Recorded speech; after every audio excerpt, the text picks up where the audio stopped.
Sonic the Hedgehog. This is a franchise that, has just gone through it in terms of how it's perceived by the public. A lot of people criticize Sonic games for being rushed and unpolished, and yeah, in some instances this is true, but in most it really isn't. But when it comes to modern Sonic games, there's one that even a lot of people who dislike the franchise will admit is good. One that I'd say, while not my favorite, but in my opinion the most consistently fun and polished Sonic game, it's Sonic Generations. I don't know why I'm trying to hype this up. It's literally in the title of the video you clicked on. Anyway, yeah, Sonic Generations. This game was released in 2011 as a celebration of Sonic's 20th anniversary. It's a collection of remade/reimagined levels from all the mainline Sonic games that were out at the time, except Sonic CD for some reason. One of the game's main selling points was the introduction of Classic Sonic, a version of Sonic meant to resemble that of the one in the Genesis era games because of how its design was changed with the release of Sonic Adventure 1. And as soon as you start playing the game, you are immediately thrown into Green Hill Zone as Classic Sonic. One thing I noticed right away when playing as Classic Sonic was just how good it felt to move around as him, but especially how good it felt to spin dash. Everything just felt so polished and refined. After completing the level with Classic Sonic, the plot of this game is shown to the player. Basically, the TLDR is Scary Time Monster stole modern Sonic's friends and he has to team up with Classic Sonic to travel through these levels from modern Sonic's past, and I guess Classic Sonic's future, to save their friends. Yeah, the story isn't all that crazy and actually pretty simple, but for what this game is, it's perfectly fine in my opinion. This game is way more focused on gameplay than story. One thing I'll say before I move on to the actual levels is that the cutscenes in this game are just so awkward for no reason sometimes. Thanks for the help, not that I needed it, but it's good to have my sanctuary back. It is kind of funny though. On to the part of this game that is just incredible, the levels and gameplay of both modern and classic Sonic. I've already talked about just how refined and polished classic Sonic's gameplay feels, but modern Sonic's is just as amazing as well. I think of all Sonic games that have used the modern Sonic boost mechanic, Sonic Generations takes the cake for the best use of it. Just the sense of speed it provides is incredible. Just maybe a little too much speed. Oh god! Green Hill Zone! I know nowadays it's like, oh boy, Green Hill.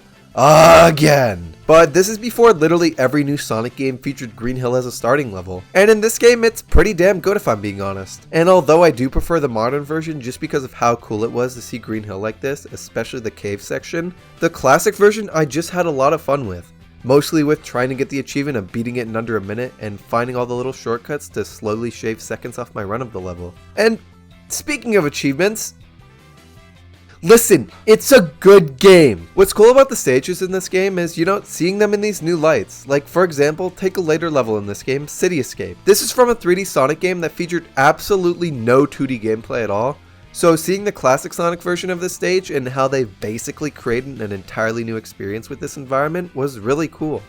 It's kind of hard to look back at this Green Hill as fondly as I want to, just because, as I said before, how much Green Hill has been shoved down our throats in recent games. But at least in Sonic Frontiers we won't have to see it. Really? Moving on to the next two stages, Chemical Plant and Sky Sanctuary. Both of these are really solid with both modern and classic Sonic. I really enjoyed trying to complete the 3D version of Chemical Plant without touching the water once by taking all the high routes. Although I will say, for a modern Sonic 3D level, there was a little too many 2D sections, but I can't really complain as it's pretty difficult to translate Chemical Plant's rising water gameplay into a 3D environment. In both versions of Sky Sanctuary, I've always loved the visual of the Death Egg in the background as you see it slowly rising up to where it once sat in Sonic 2. After completing the first three stages, Green Hill, Chemical Plant, and Sky Sanctuary, in order to move on, you have to complete these challenges that open up in the levels you just beat. By completing at least one challenge in each of these stages, you're able to progress to the boss of that area. For reference, there's 9 total unique levels in the game, with 1 act for Classic Sonic and 1 act for Modern Sonic. Out of these 9 unique levels, there's 10 challenges in each, 5 for Classic, 5 for Modern. This adds up to a total of 90 challenges overall. And of these challenges, pretty much all of them are a lot of fun. Except for the Vector one. Fuck the Vector one. But before you go after the first boss of the game, you have the option to face Metal Sonic in order to get a Chaos Emerald. This fight is a lot of fun, and it's really cool to see Sonic CD represented in at least some way. Also, the music just straight up slaps. But we've come to expect that in a Sonic game. On to the first main boss fight of the game, it's the Death Egg robot. This time, actually allowing you to have rings during the fight. Thank you, Sega! The first phase of this fight is actually very reminiscent of the fight from Sonic 2, but this time you have to target his backside, and after hitting him 2 times, you actually end up in the same area where the fight took place in Sonic 2, and just seeing this environment is just really cool. I also like how they change it up in this section and you have a new way to fight the Death Egg robot. And although a shorter battle, I remember absolutely loving this fight, even though during my first playthrough of the game, I hadn't even played Sonic 2 yet. But then coming back after fully playing through that game, my appreciation for this fight rose dramatically. The next area that opens up introduces 3 new levels to the player. These ones being from Sonic Adventure 1, Sonic Adventure 2, and Sonic Heroes. This collection of levels is probably my favorite of this game just because of how much I love the Sonic Adventure games. And as I said before, seeing the 3D games that had no 2D gameplay at all having full 2D versions of these stages is just really cool and allows for the developers to remix their favorite ideas from these environments into basically a brand new level. Additionally, the remix of City Escape for the classic Sonic version of this level is just so good. And you know, while on the topic of City Escape, oh my god, the modern Sonic version of this level is just peak Sonic. For a little backstory here, Sonic Generations was the first Sonic game I fully beat, but not the first Sonic game I played. I'd played a bit of Sonic Adventure 2 a year before trying Generations, but never committed to it. So when I played this stage for the first time, it unlocked like a core memory from years back.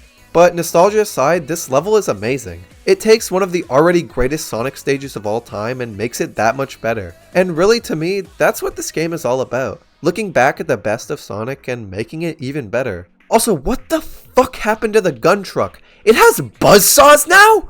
The other 2 stages of this area are Speed Highway from Sonic Adventure 1 and Seaside Hill from Sonic Heroes. Speed Highway is overall really fun, and I love occasionally going back to this level and just blasting through it to find new shortcuts. But Seaside Hill is an interesting one, because the game that it's from, Sonic Heroes, had you controlling 3 different characters at the same time, with the ability to switch between them to use that character's different power. Although not bringing back the whole 3 characters thing for obvious reasons, this stage does have little homages to that idea, with the level often splitting up into 3 different paths you can choose to take, similar to how this was in Sonic Heroes. The mini-boss of this area is none other than Shatter the Hedgehog. This fight takes place back aboard the Space Colony Ark, but changed up the fight from how it was in Sonic Adventure 2. And I absolutely love this, because I did enjoy the final shadow fight in SA2, but it's just done so much better here. The boost allowing you to run at insane speeds while also trying to take the fastest path to get the energy orb makes it feel a lot more intense and high stakes than it felt in SA2. And this is just another example of Sonic Generations taking an already amazing fight and remixing it up to make it not only a refreshing experience for those who grew up playing the original games,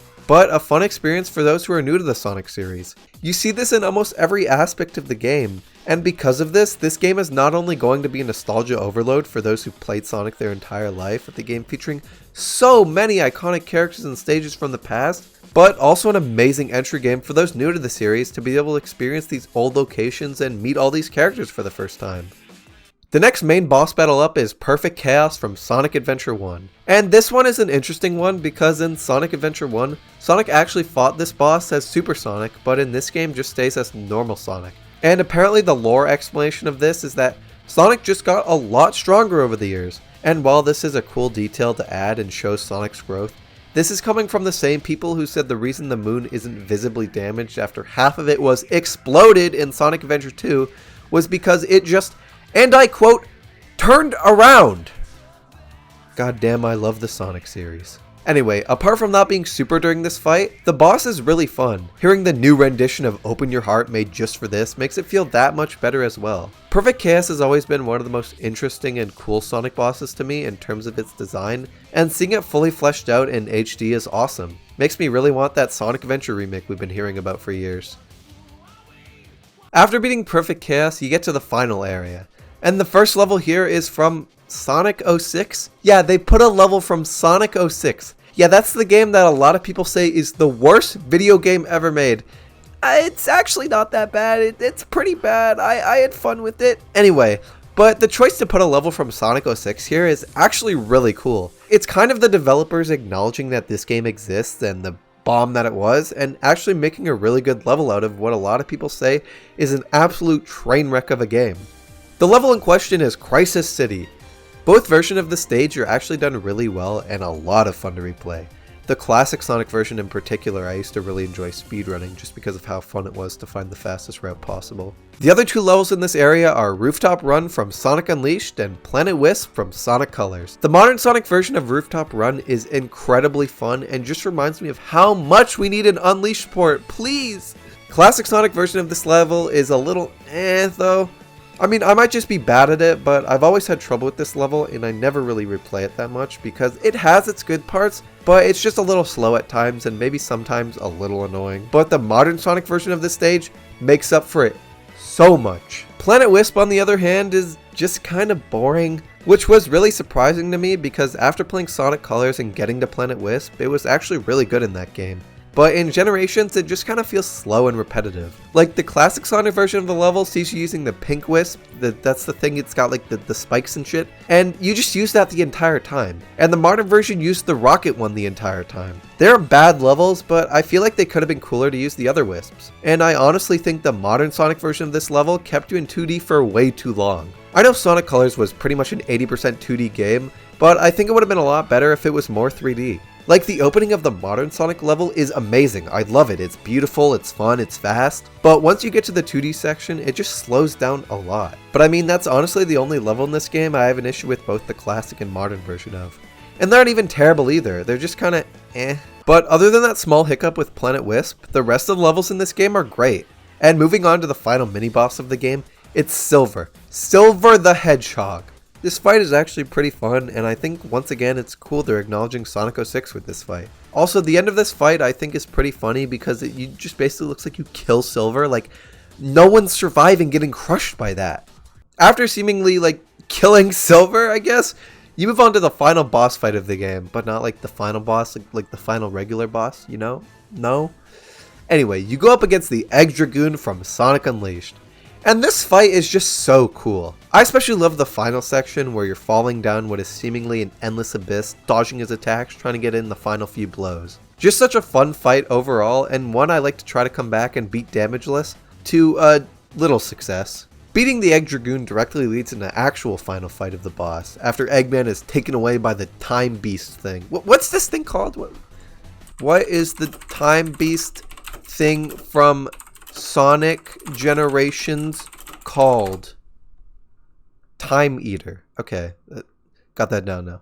The final boss is pretty cool conceptually. You control both modern and classic Sonic in their super forms, and you can alternate between 2D and 3D gameplay based on where the Time Eater is. The boss fight is a little confusing, and I think it would have been cooler to be like phasing through all the levels we visited in the game and using them as the battlefield for the fight. But other than that, the fight is pretty okay. I don't ever really come back to fight this boss, and when I do come back to this game, I mostly just replay through my favorite levels and cool mods that I find. Yeah, that's right, I'm gonna talk about mods. Sonic Generations is probably one of the most modded games of all time, and is definitely the most modded Sonic game of all time. The community has done so much with this game and really solidified this game as a celebration of Sonic. From modding in almost every stage from Sonic Unleashed to adding Mario from Mario 64 as a playable character, there's literally a mod for just about anything in this game. And with the use of a mod manager made for this game, it's so easy to switch between different ways to play the game. I know a game should be praised just because of how good the mods are, but the base game of Sonic Generations is already an amazing experience, and once you start accounting for how much this game can be enhanced with mods, you're left with so much replayability, and one of the biggest reasons I'm always coming back to this game. Sonic Generations is a celebration of Sonic. It's everything that people love about the franchise, the characters, the locations, the music, the games, etc. This game brings all of that into one and is not only an amazing game for people who love Sonic their entire life, but also again for those who are new to the series. It's an amazing starting point for those hesitant to get into the series just because of the public view of the franchise. I mean, I can attest to this. I had never beaten a Sonic game before this or even tried committing to one. But after playing Generations, it really made me want to go back and experience all of the games featured in Generations to really see what the franchise was all about. And because of that, allowed me to find games that I would consider some of my favorite of all time, and really made me love the Sonic franchise. Along with that, there's so many mods that can just keep bringing you back to this game again and again. Everything about this game is just filled with passion and love, and I will never not have a great time blasting through some of the levels or mods in this game. Okay, but really, that Vector Challenge fucking sucks!